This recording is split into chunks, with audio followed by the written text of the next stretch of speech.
Assalamualaikum warahmatullahi wabarakatuh. Perkenalkan, nama saya Nurul Auli Hasan dengan NIM 9214200151 dari kelas D, jurusan Akuntansi Fakultas Ekonomi Universitas Negeri Gorontalo. Baik, di sini saya akan menjelaskan materi-materi tentang 1. Pengantar statistika, 2. Penyajian data, 3. Ukuran pemusatan data, 4. Ukuran penyebaran data, yang kelima analisis regresi dan korelasi sederhana, yang keenam analisis regresi dan korelasi berganda, dan yang terakhir yaitu hipotesis penelitian dan hipotesis statistika. Baik, mari disimak penjelasan dari saya. Baik, pertama saya akan menjelaskan tentang pengantar statistika. Sebelumnya kita harus mengetahui apa sih itu statistika. Statistika yaitu ilmu mengumpulkan, menata, menyajikan, menganalisis, dan menginterpretasikan data menjadi informasi untuk membantu pengambilan keputusan yang efektif. Lalu pada pengantar statistika juga ada jenis-jenis statistika. Yang jenis-jenis statistika itu ada berdasarkan tahapan atau tujuan analisis, dibedakan menjadi 2, yaitu statistika deskriptif dan statistika induktif. Statistika deskriptif yaitu untuk memperoleh gambaran, deskripsi, atau ukuran-ukuran tentang data yang ada di tangan, seperti berapa rata-rata, seberapa jauh data bervariasi.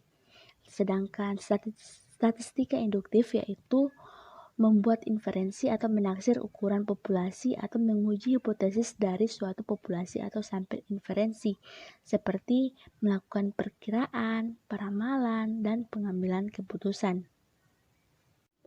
Lalu dilihat dari asumsi mengenai distribusi populasi parameter data yang dianalisis. Dibedakan menjadi 2 juga, yaitu statistika parametrik dan statistika non-parametrik. Statistika parametrik di sini menggunakan asumsi mengenai populasi dan membutuhkan pengukuran kuantitatif dengan level data interval atau rasio, model distribusi normal. Sedangkan statistika non-parametrik yaitu menggunakan lebih sedikit asumsi mengenai populasi atau bahkan tidak sama sekali, dan ia juga membutuhkan data dengan level serendah-rendahnya ordinal atau ada beberapa metode untuk nominal yang tidak didasarkan pada distribusi tertentu. Lalu pada pengantar statistika ada perbedaan populasi dan sampel dan contohnya. Perbedaan populasi dan sampel. Populasi seperti yang kita ketahui yaitu sebuah kumpulan dari semua kemungkinan orang-orang, benda-benda, dan ukuran lain dari objek yang menjadi perhatian. Sedangkan sampel yaitu suatu bagian dari populasi tertentu yang menjadi suatu perhatian.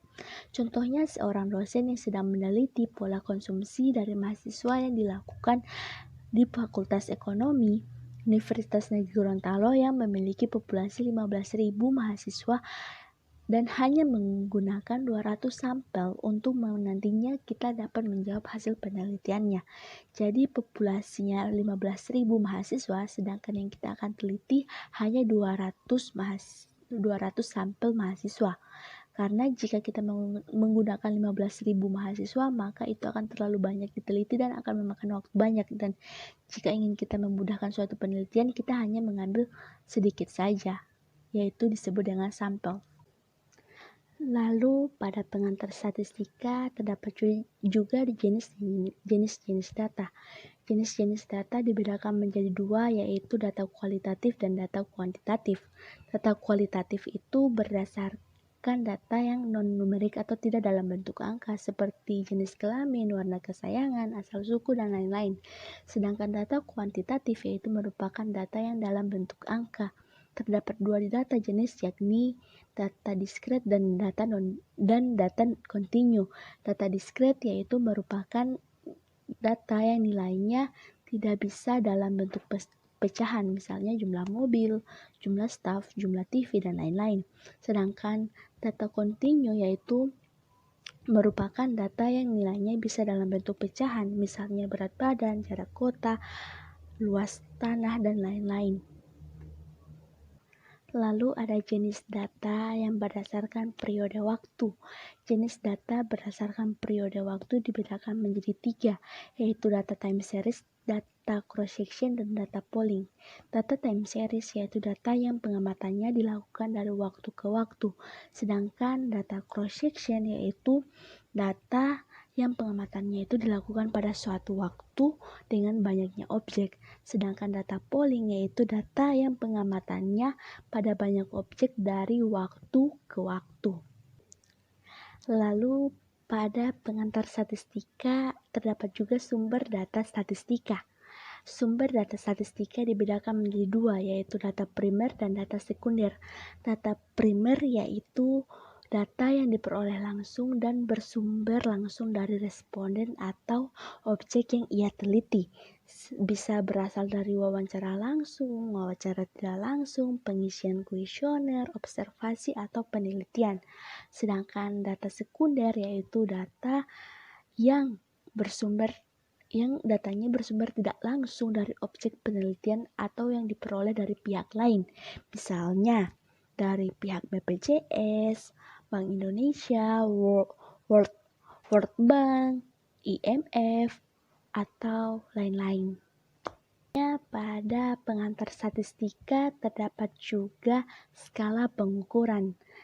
Dibedakan menjadi 4, yaitu skala nominal, skala ordinal, skala interval, dan skala rasio. Skala nominal yaitu angka yang diberikannya hanya dengan label saja, seperti pria 1, wanita 2, waria 3. Sedangkan skala ordinal yaitu angka yang mengandung pengertian tingkatan, misalnya ranking 1, 2, dan 3. Ranking 1 itu lebih tinggi daripada ranking 2 dan 3.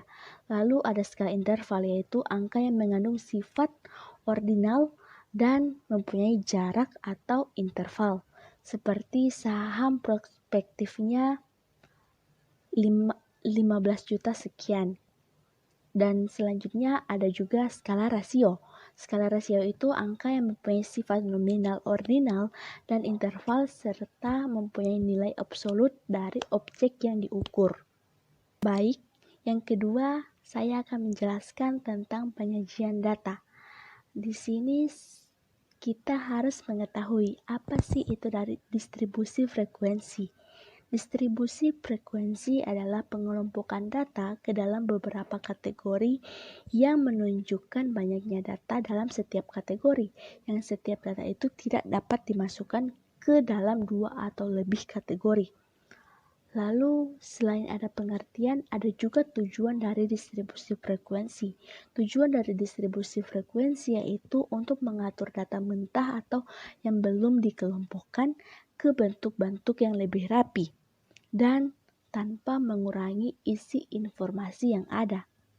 Lalu selain tujuan juga ada keuntungan dari pembuatan distribusi frekuensi, yaitu pertama, akan bisa melihat nilai terbesar dan nilai terkecilnya.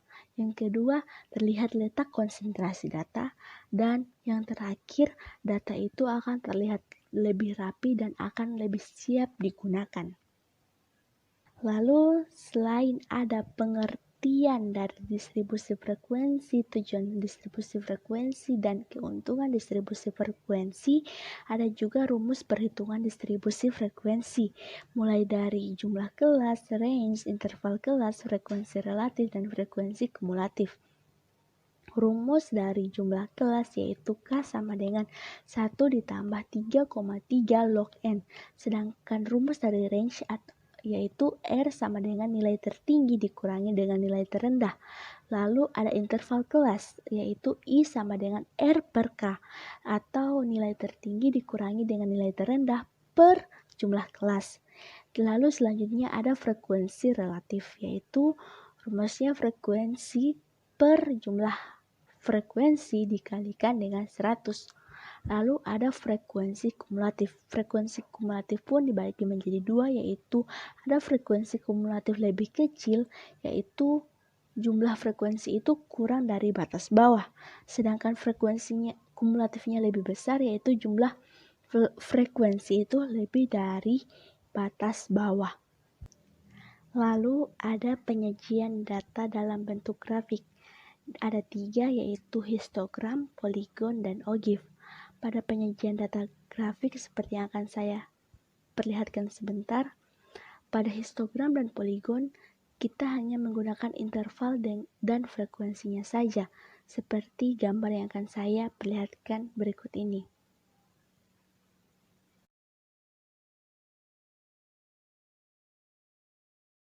Dan pada OGIF, kita mengikuti tabel-tabel seperti yang akan saya penyajian grafik yang akan saya kasih sebentar. Di situ pada OGIF kita menggunakan seluruh tabel, yaitu interval, frekuensi, kumulatif lebih dari, dan kumulatif kecil dari. Lalu pada OGIF di sini kita bisa melihat pada garis hitam di sini yaitu kumulatif kurang dari, sedangkan pada garis yang merah ini yaitu kumulatif lebih dari. Jadi kita bisa melihat perbedaan dari penyajian grafik pada histogram, poligon, dan OGIF.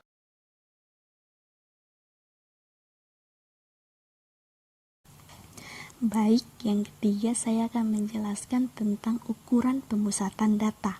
Ukuran pemusatan data dibagi menjadi dua kelompok, yaitu main median modus data tunggal dan main median modus data berkelompok.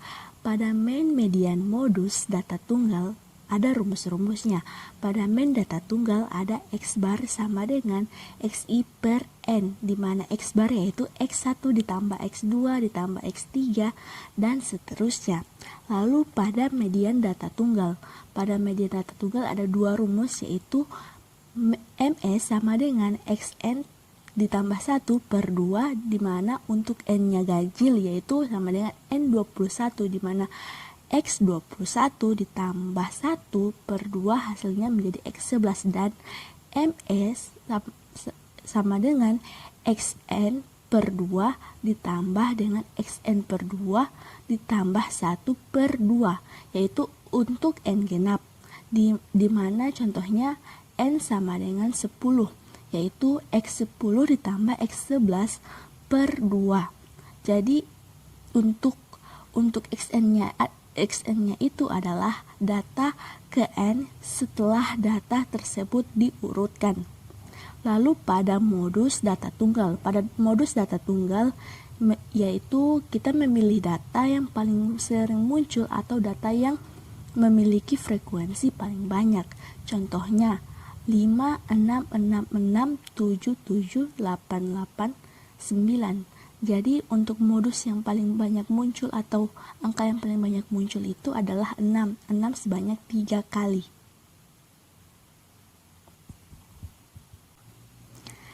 Baik, selanjutnya main median modus data berkelompok. Pada main median modus data berkelompok, rumus-rumusnya seperti ini, yaitu pada main data kelompok, yaitu seperti kita ketahui, main adalah menggunakan nilai tengah atau menentukan nilai tengah. Yang rumusnya yaitu X bar sama dengan FI dikali XI per FI, di mana nilai tengah XI yaitu sama dengan batas bawah BB atau ditambah dengan batas atas BA per 2, di mana X bar itu adalah rata-rata data kelompok, sedangkan FI adalah frekuensi ke-1 dan XI adalah titik tengah frekuensi kelas. Lalu median data kelompok. Rumus dari median data kelompok yaitu ME sama dengan L ditambah dalam kurung 1/2N dikurangi FK per F dikali P, di mana ME itu adalah median, N itu banyaknya data, F itu frekuensi kelas median, L itu adalah tepi bawah kelas median, FK adalah jumlah semua frekuensi sebelum kelas median, dan P adalah panjang interval kelas. Lalu yang terakhir ada modus data kelompok. Pada modus data kelompok rumusnya yaitu MO sama dengan L ditambah D1 per D1 ditambah D2 dikalikan dengan P, di mana MO itu adalah modus, L itu tepi bawah kelas modus yang ditentukan dari yang memiliki frekuensi tertinggi, sedangkan P itu panjang interval kelas, D1 adalah selisih frekuensi kelas modus dengan kelas sebelumnya, lalu D2 adalah selisih frekuensi kelas modus dengan kelas sesudahnya. Lalu selanjutnya saya akan menjelaskan tentang ukuran penyebaran data. Pada ukuran penyebaran data, di sini saya akan menjelaskan perbedaan dari standar deviasi dan variansi serta rumus menghitung dari standar deviasi dan variansi. Pertama, saya akan menjelaskan tentang perbedaan standar deviasi dan variansi. Pada variansi yaitu ada sampel kecil, yaitu di mana n kecil dari 30, yaitu rata-rata hitung kuadrat setiap data terhadap rata-rata hitungnya. Sedangkan variansi sampelnya besar, yaitu n besar dari 30, yaitu rata-rata hitung kuadrat setiap data terhadap nilai rata-rata hitungnya. Sedangkan standar deviasi yaitu memiliki juga ada sampel kecilnya, yaitu n kecil dari 30, di mana akan kuadrat dari variansi dan menunjukkan standar penyimpangan data terhadap nilai rata-ratanya. Sedangkan standar deviasi untuk sampel besar, n besar 30, yaitu akar kuadrat dari variansi dan menunjukkan standar penyimpangan data terhadap nilai-nilainya. Lalu rumus menghitung standar deviasi dan variansi. Pada variansi, rumusnya untuk sampel n kecil dari 30 yaitu populasi sama dengan sigma xi dikurangi n dipangkatkan 2 per n. Lalu untuk sampel yaitu S2 sama dengan sigma xi dikurangi x bar dipangkatkan 2 per n dikurangi 1. Sedangkan rumus untuk variansi sampel besar n besar 30 yaitu S pangkat 2 sama dengan sigma xi dikurangi x bar dipangkatkan 2 per n. Rumus dari standar deviasi pada sampel kecil n kecil dari 30 yaitu populasi sama dengan akar S pangkat 2, di mana akar sigma xi dikurangi dengan x bar pangkat 2 per n dikurangi 1. Sedangkan rumus dari standar deviasi sampel besar n besar 30 rumusnya yaitu populasi sama dengan akar S pangkat 2, di mana akar sigma xi dikurangi x bar pangkat 2 per n. Lalu selanjutnya rumus data berkelompok. Rumus data berkelompoknya untuk variansi yaitu ada sampel kecil n kecil dari 30, yaitu rumusnya S pangkat 2 sama dengan sigma fi dikali xi dikurangi x bar pangkat 2 dikurangi per h kurang 1. Lalu untuk sampel besar n besar 30 yaitu rumusnya S pangkat 2 sama dengan sigma fi dikalikan xi dikurang x bar pangkat 2 per h. Lalu selanjutnya yang terakhir, rumus terakhir yaitu standar deviasi untuk data berkelompok yaitu populasi sama dengan akar S pangkat 2. Baik, yang kelima saya akan menjelaskan tentang analisis regresi dan korelasi sederhana. Pada analisis regresi dan korelasi sederhana, di sini saya akan menjelaskan apa perbedaan dari analisis regresi dan korelasi sederhana dan bagaimana contoh judul penelitian regresi dan korelasi sederhana. Pada regresi sederhana yaitu kita mengukur besarnya pengaruh dari satu atau lebih variabel independen terhadap variabel dependen. Tujuannya adalah untuk memprediksikan nilai variabel dependen terhadap satu atau lebih variabel independen. Sedangkan korelasi sederhana yaitu untuk mengukur atau menentukan arah hubungan besarnya antara dua variabel atau lebih. Lalu pada analisis ini tidak dibataskan antara variabel dependen dan variabel independen. Selanjutnya, contoh judul penelitian regresi dan korelasi sederhana. Contoh judul pada regresi sederhana yaitu pengaruh biaya promosi terhadap volume penjualan perusahaan. Sedangkan contoh judul penelitian korelasi sederhana yaitu hubungan kemampuan menciptakan sketsa X dengan kemampuan melukis Y. 6. Saya akan menjelaskan tentang analisis regresi dan korelasi berganda. Di sini juga saya akan menjelaskan perbedaan dari apa itu regresi dan korelasi berganda dan bagaimana contoh judul penelitian regresi dan korelasi berganda. Pertama, regresi berganda yaitu model regresi atau prediksi yang melibatkan lebih dari satu variabel bebas atau prediktor. Yang istilah regresi berganda itu dapat disebut juga dengan istilah multiple regression. Yang kata multiple itu berarti jarak atau lebih dari satu variabel. Sedangkan korelasi berganda yaitu korelasi yang digunakan untuk menguji hubungan dua atau lebih variabel independen X dengan satu variabel dependen Y yang secara bersamaan atau biasa disebut dengan simultan. Lalu contoh judul penelitian dari regresi dan korelasi berganda. Contoh judul penelitian dari regresi berganda yaitu pengaruh kerja keras dan kemandirian siswa terhadap hasil belajar matematika siswa kelas 10 SMA Negeri Jatinagor, Klaten. Sedangkan contoh judul dari penelitian korelasi berganda yaitu hubungan motivasi dan kemampuan pegawai terhadap pelayanan administrasi terhadap Bank Syariah Mandiri.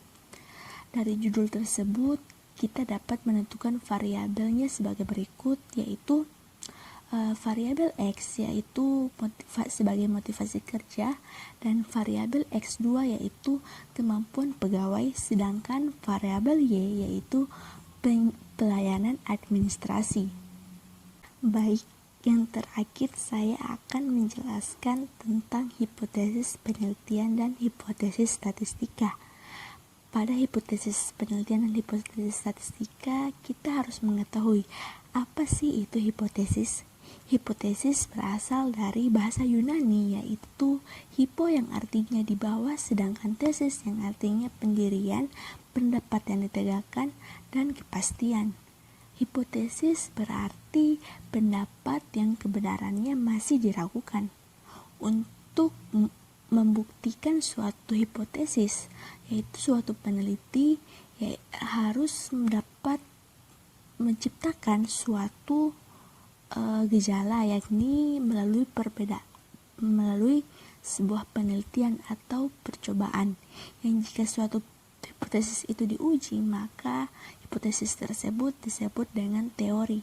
Selain pengertian tadi, kita bisa menentukan apa perbedaan dari hipotesis penelitian dan hipotesis statistika.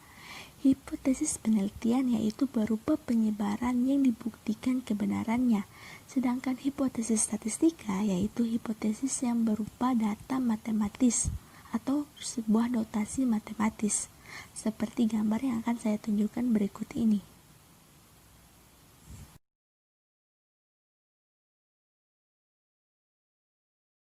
Lalu, apa perbedaan dari H0 dan H1?